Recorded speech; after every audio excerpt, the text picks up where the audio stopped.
반갑습니다, 여러분. 달개달기 중1 통합 국어 강의에 오신 여러분들을 환영합니다. 이번 시간에는요, 지난 시간에 이어서 시의 그 개념과 특성 두 번째 시간으로요, 시에서 많이 쓰이고 있는 비유와 상징이라는 그 표현에 대해서 좀 공부해 보고요. 시를 제대로 이해하기 위해선, 시의 특성을 제대로 이해하기 위해선 이런 표현법인 비유와 상징에 대한 이해가 필수적이라고 말씀드릴 수 있겠습니다. 그래서 시에서 주로 쓰이고 있는 표현법인 비유와 상징에 대해서 이해하고요. 보다 시를 쉽게 감상하는데 목적을 두는 것이 이번 강의의 첫 번째 목적이라고 할 수 있겠고요. 두 번째 목적은 시에서 쓰인 비유와 상징의 한번 실례들을 살펴보고요. 이렇게 감상에도 적용을 해보는 그런 것들을 좀 한번 짧은 시간이지만 적용해 볼 수 있는 그런 시간을 갖도록 해보겠습니다. 우리가 지난 시간에 시라는 것이 뭐라고 공부했었나요? 기억하고 있는 학생들 많을 겁니다. 아니라고요? 아니요, 저는 믿습니다. 시란 글쓴이가 자신의 마음속에 떠오르는 느낌이나 생각을 운율이 있는 언어로 간결하게 압축해서 표현한 문학이라고 했었죠. 이렇게 압축을 하다 보면 그 자신이 표현하려는 그런 어떤 표현의 대상들을 좀 더 선명하고 생생하게 전달하기 위해서, 또는 한편 새로운 의미, 다양한 의미를 좀 넣어주기 위해서 비유나 상징이라는 방법을 사용하게 되죠. 자, 그렇다면 우리가 시에서 첫 번째 그 비유라는 것에 대해서 한번 좀 공부해 보도록 하겠습니다. 비유란요, 표현하려는 대상을 다른 현상이나 사물의 모습에 빗대어 표현하는 방법을 말합니다. 다시 한번요. 표현하려는 대상을 다른 현상이나 사물의 모습에 빗대어 표현하는 방법을 말한다 라고 할 수 있겠죠. 그렇다면 이런 비유가 이루어지기 위해서는요, 두 대상 간의 유사성이 있어야 합니다. 중요합니다. 비유란 이런 비유가 성립이 되기 위해서는요, 두 대상 간의 유사성, 비슷한 점이 있어야 된다는 거죠. 예를 들면 김기주 선생님은 BTS의 진이다. 난리가 난 것 같은데요. 죄송합니다. 농담이고요. 큰일 날 농담이죠. 자, 글쎄요. 선생님이 어떤 자신감으로 이런 이야기를 했을까요? 자, 오디오 강의다 보니까 얼굴이 보이지 않아서, 김기준 선생님이 BTS 진을 닮았어? 비슷하게 생겼나? 이렇게 생각하는 학생들이 있을 거예요. 자, 글쎄요. 저 개인적으로는 좀 닮았다고는 생각하는데, 아니라고요? 이제 어쩔 수 없고요. 자, 비유란 이렇게 두 대상 간에 뭔가 유사성이 있을 때 이야기하는 거고요. 예를 들어서 우리가 뚱뚱한 사람을 보고, 야, 뚱뚱한 저 사람 돼지 같구나. 사실 이렇게 얘기하면 안 되겠지만요. 뚱뚱한 몸이 돼지 같구나 라고 했을 때는요, 일반적으로 뚱뚱한 몸이라는 것이 돼지의 뚱뚱한 그 모습과 유사성이 있다는 거죠. 이런 부분들이 우리가 비유라고 이야기할 수 있겠습니다. 또 아이들의 눈동자가 별처럼 빛난다. 아이들의 초롱초롱한 눈망울을 별에다 비유했죠. 그러니까 별이 반짝반짝 빛난다는 그 사물의 유사성에 의해서 이야기한 거죠. 자, 이해가 되시죠? 다시 한번요. 예를 하나 더 들면 부드러운 바람결 같은 김기주 쌤의 목소리. 또 아니라고요? 선생님이 너무 자기 자랑하시는 거 아니야? 라고 하는 학생들이 있는데, 자, 여러분들의 좀 지루한 강의를 활짝 깨우자는 의미에서 좀 농담을 해봤어요. 자, 부드러움이라는 목소리, 부드러운 바람결 같다라는 것과 목소리에 유사성이 있어서 그렇게 비유를 한 것 같은데, 저만 그렇게 느끼는지요? 자, 넘어가도록 하고요. 자, 이래서 비유란 일반적으로 두 대상 간의 유사성에 착안을 해서 이야기하는 것을 말합니다. 자, 그렇다면 조금 더 쉬운 이해를 위해서, 자, 선생님이 준비한 주쌤의 라디오 단막극장.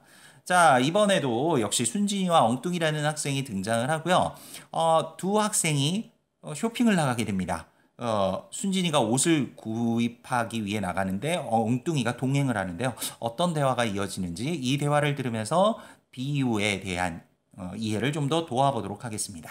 자, 그럼 라디오 단막극장 시작합니다. 순진이, 이 옷 어때, 엉뚱아? 우와, 야, 그게 옷이 그게 뭐냐? 어우, 뚱뚱한 울라프 같잖아. 내가 이렇게 하얀 옷을 입었다고 뚱뚱한 울라프라고? 아니, 어딜 봐서 뚱뚱한 울라프라고 한 거야. 천사 같구만. 야, 그거 말고 다른 옷도 좀 입어봐. 잠시 후 노란색 옷을 입고 나온 순진이. 이 옷은 어때? 내가 예뻐서 꼭 개나리 같지 않니? 엉뚱이. 우와, 아이고 개나리. 아니 꼭 병아리 같은데. 아니 뭐? 병아리? 아우 도랑 못 살아 다녔다가 스트레스만 받겠어. 나 갈래. 땡. 여기까지입니다. 자, 옷 사러 갔다가 일어났던 엉뚱이와 순진이 간의 재미있는 대화를 들었는데요. 자, 여기서 보면요. 그 순진이가 하얀 옷을 입고 나왔을 때 엉뚱이는 뚱뚱한 울라프 같다. 뚱뚱한 눈사람에 비유했죠. 뭐 유사성이 있었는지 모르겠지만 순진이가 좀 뚱뚱했나요? 어쨌든 그렇게 비유를 했고요. 그랬더니 순진이는 야 천사 같다. 본인이 좀 착하다는 속성에 착안을 한 것 같죠? 이런 비유들이 좀 계속 등장을 했어요. 노란 옷을 입고 나왔을 때는 어땠습니까? 내가 예뻐서 꼭 개나리 같지 않니? 개나리 같이 화사하다라는 했고요. 그랬더니 엉뚱이는 아니야, 너무 병아리 같다라고 얘기를 했었어요. 이런 것들이 비유예요. 우리가 이제 조금 더 아무래도 대상을 또 생생하게 좀 선명하게 전달하거나 자신의 생각을 조금 더 효과적으로 표현하기 위한 방법들이 바로 비유라고 말씀드릴 수 있겠습니다. 자, 그러면 이런 비유법에는요, 세 가지 정도의 종류로 들을 수 있어요. 물론 비유법엔 더 많은 여러 가지의 수사법들이 들어있긴 한데요. 대표적인 것들, 직유법, 의인법, 은유법, 이렇게 세 가지의 그 수사법들을 좀 간략히 공부해 보도록 하겠습니다. 자, 직유법이란요, 비슷한 성질을 가진 두 대상을요, 뭐뭐 같이, 뭐뭐처럼, 뭐뭐 듯이와 같은 말을 활용해서 직접 빗대어 표현하는 거예요. 다시 한번요. 직유법은 뭐뭐 두 대상을 뭐뭐 같이, 뭐뭐처럼, 뭐뭐 듯이. 요건 외우셔야 돼요. 뭐뭐 같이, 뭐뭐처럼, 뭐뭐 듯이. 이런 말을 활용해서요. 직접 빗대어 표현하는 거예요. 뭐 사랑하는 사람을 향해서 정말 사랑하는 마음이 너무너무 뜨거워요. 그걸 어떻게 비유할 수 있을까요? 당신을 향한 불길 같은 나의 마음, 불길 같은 뭐뭐 같은 이런 말이 있죠. 이게 자신의 마음을 그 당신을 향한 뜨거운 마음을 불길에 비유했어요. 이런 부분들이 바로 직유법이고요. 두 번째로요. 의인법이란요. 사람이 아닌 대상을 사람처럼 말하고 행동하듯 표현하는 거예요. 의인법은요. 뭐 시계라는 것이 예를 들면 사물이잖아요. 사람처럼 말을 하거나 뭐 감정을 느낄 수가 없음에도 불구하고 시계가 기뻐하며 소리를 질렀다. 뭐 이런 말이 나왔다고 해봅시다. 그러면 이건 사람처럼 비유해서 표현을 했기 때문에 의인법이라고 이야기를 하는 것이죠. 자, 그렇다면 이제 세 번째로 은유법이란 것이 뭐냐? 은유법은요, 표현하려는 대상을 특별한 연결어가 없어요. 아까 직유법에서는 뭐뭐 같이, 처럼, 듯이 이런 말이 있었죠. 근데 표현하려는 대상을 연결어 없이 빗대어 표현하는 거죠. 주로 무엇은 무엇이다의 형태로 나타나는 거예요. 이때 무엇이 부분이 생략되기도 하지만요.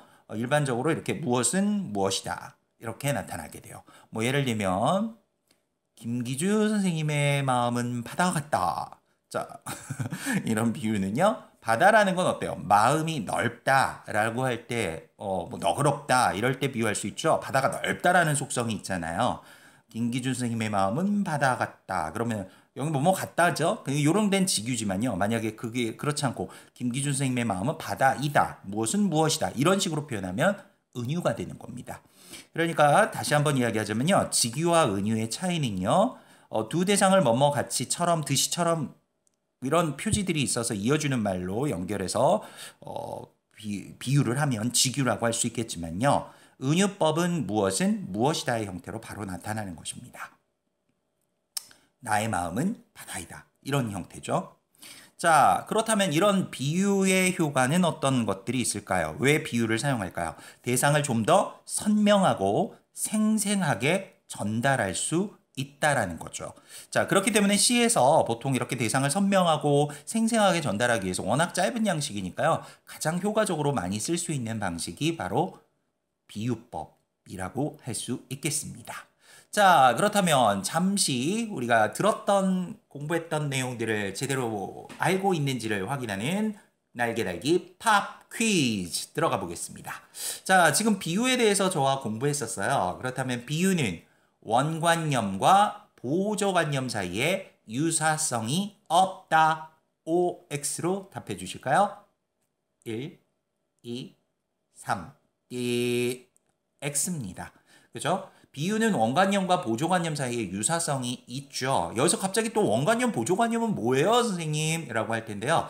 뭐 영희는 천사 같다라는 만약 문장이 있다고 해봅시다. 그렇다면 영희라는 것은 원래 나타나려는 관념이니까 원관념이고요. 천사는 보조관념이 되죠. 뭐 영희가 착하니까 그런 착하다는 속성 아니면 뭐 천사처럼 이렇게 굉장히 순수하고 예쁘다라는 의미에서도 유사성이 있어서 비유를 했겠죠. 이런 부분들에서 어떤 유사성이 있기 때문에 비유하는 거기 때문에요. 비유는 원관념과 보조관념 사이에 유사성이 없다라는 표현은 틀렸죠. 자, 그럼 두 번째 문제 나갑니다. 비유에서 A는 B이다와 같은 표현법은 무엇은 즉 무엇이다와 같은 표현법은 은유법이라고 한다. 맞으면 O, 틀리면 X. 정답은 딩동댕 옵니다. 그렇죠. 은유법이라는 것은요. 무엇은 무엇이다. 즉 A는 B다 라는 형태로 나타나게 되는 표현법이죠. 반면 직유법은 뭐뭐 같이처럼 듯이라는 그런 말을 활용해서 직접 빗대는 것이라고 말씀드렸습니다. 자, 그렇다면 비유란 세 번째 문제입니다. 비유란 표현하고 싶은 대상을 더 생생하고 실감나게 나타낼 수 있다. 맞으면 O, 틀리면 X입니다. 자, 시간을 드릴게요. 정답은 딩동댕 O입니다. 네, 그렇죠. 생생하고 실감나게 표현할 수 있기 때문에 비유라는 방법의 효과가 이렇게 대상을 선명하고 생생하게 드러내준다라고 할 수 있겠습니다. 자, 이렇게 해서 날개달기 팝 퀴즈 정리해보고요. 다음 우리가 표현법인 상징에 대해서 살펴보도록 하겠습니다. 시에서 또 많이 쓰이는 표현법 중에 하나가요. 상징인데요.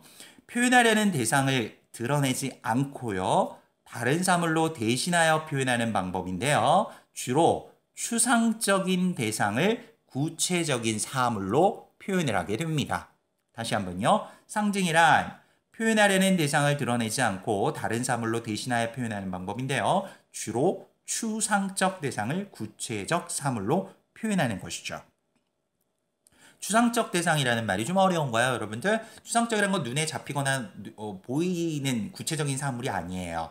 자, 뭐 예를 들면 희망, 사랑 이런 것들 눈에 보이지 않죠. 우리가 희망이라는 것은 눈에 보이거나 손에 잡히는 사물이 아닌데요. 그걸 뭐 예를 들면 자, 절망하지 말고 저 하늘의 별을 봐 라고 했다고 해봅시다. 절망하지 말고 저 하늘의 별을 봐. 자, 이거 그냥 단순히 별을 보라는 의미가 아니죠. 여기서 별은 희망이라는 의미예요. 깜깜한 어둠 속에서 환하게 빛나는 거니까요. 이런 별이 구체적인 사물을 통해서 희망이라는 것이 별이라는 구체적 사물로 표현을 한 거죠. 이런 것들이 바로 상징이라고 말씀드릴 수 있겠습니다. 상징은요, 비유하고 달리 원관념과 보조관념 사이에 어떤 1대1의 유사성에 의한 결합이 아니에요.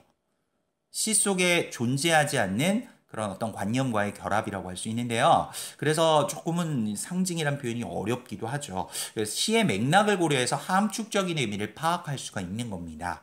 뭐 예를 들면 우리는 칼 앞에 절대 굴복해서는 안 됩니다 라는 이런 문장이 있다고 해봅시다. 자, 여기서 우리는 칼 앞에 절대 굴복해서는 안 됩니다. 여기서 칼은 어떤 의미일까요? 이 문장 어디에도 그 칼에 대한 의미가 전혀 나와 있지는 않지만요. 우리는 이걸 고려해 봤을 때 힘이나 무력을 상징하죠. 무력이라는 건 눈에 보이나요? 보이는 게 아니죠. 근데 그걸 구체적인 칼이라는 사물로 표현을 했죠. 그래서 무력이나 어떤 힘 앞에서 절대 굴복해선 안 됩니다 라고 하는 그런 의미로 볼 수 있습니다. 이런 것들이 바로 상징이 되겠죠. 자, 이렇듯 우리가 상징에는요, 관습적 상징, 창조적 상징, 원형적 상징이라는 게 있는데요. 관습적 상징이라는 거는요, 사회적으로 인정이 되어서 이를 관습적으로 사용하는 상징이에요. 말이 좀 어렵죠? 좀 쉬운 예를 들어주면요. 우리가 비둘기 그러면 일반적으로 뭘 떠올리나요? 평화, peace라는 걸 떠올리죠. 이런 것들이 우리가 이제 관습적 상징. 그리고 앞에서 예를 들었지만 칼은 무력을 상징하죠. 자, 그 다음에 뭐 해와 달 이런 것들 뭐 절대적 존재 이런 것들이 보통 관습적 상징이라고 이야기를 하고요. 또 뭐 우리가 우리나라에서 보통 소나무는 사계절 푸른 상록수 아닙니까? 그러니까 그런 추운 계절에도 꿋꿋하게 푸르름을 지킨다는 의미에서 지조나 절개를 상징하는 것으로도 볼 수 있죠. 이런 것들이 관습적 상징이고요. 두 번째가 창조적 상징이라고도 하고요. 개인적 상징인데요. 요게 현대시에서 가장 많이 쓰이는 상징이죠. 그 개인이 독창적으로 창조해낸 상징인데요. 뭐 우리가 이제 일반적으로 시에서 보면 뭐 십자가라는 그런 것들이 보통 기독교를 보통은 의미하는 건데요. 뭐 윤동주 시에서 보시면요. 일반적으로 행복한 예수 그리스도에게처럼 십자가가 허락된다면 이라고 했을 때 여기서 십자가라는 것은요. 자기 희생과 구원을 의미한다. 일제치하라는 암담한 시대 상황 속에서 인류를 위해 대신 죽었던 예수 그리스도처럼 자신 또한 그렇게 기꺼이 희생하겠다는 자기 희생의 의지를 표현한 것이다 라고 하는 그런 상징이라고 할 수 있겠습니다. 원형적 상징은요. 인류나 민족의 무의식 속에서 이제 이게 잠재되어 있으면서 면면이 이어져 내려오는 보편적인 상징인데요. 뭐 예를 들면 물이라는 건 어떻습니까? 모든 생명의 근원이죠. 그래서 생명력 이런 것들을 얘기한다면요. 불은 뭐 파괴, 태워 없애는 거니까 또는 뭐 좀 반대로 정열, 뜨겁게 타오른 정열 이런 것들을 얘기하는 것이죠. 그렇다면 이런 상징의 효과는 뭐냐? 본래 고유한 의미에서요. 새로운 의미를 더해주기 때문에 작품을 다양하고 좀 더 깊이 있게 해석할 수 있도록 도와준다는 것이죠. 자, 이렇듯 오늘 이번 시간에는요. 바로 시에서 가장 많이 쓰이는 표현법인 비유와 상징에 대해서 살펴봤습니다. 비유와 상징에 대해서 살펴봤어요. 자, 그렇다면 이제 그런 배웠던 내용들을 여러분들 잘 정리하시면서요. 특히 상징이라는 것은 어떤 그 관념이나 사상을 구체적인 그래서 다시 한번 얘기하지만 원관념이 겉으로 드러나지 않고요. 작품 속에서 좀 반복해서 사용되는 경향이 있다는 것을 좀 기억을 해주셨으면 좋겠어요. 자, 이렇게 시만이 가지는 그 특성 중에 또 물론 뭐 다른 문학 작품에서도 비유나 상징은 쓰이지만요. 특히 시에서 비유와 상징이 가장 많이 사용이 되기 때문에요. 우리가 이제 그 표현법 중에 하나인 비유와 상징에 대해서 공부해봤습니다. 잘 정리하시고요. 저는 또 다음 강에서 뵙겠습니다. 수고하셨습니다.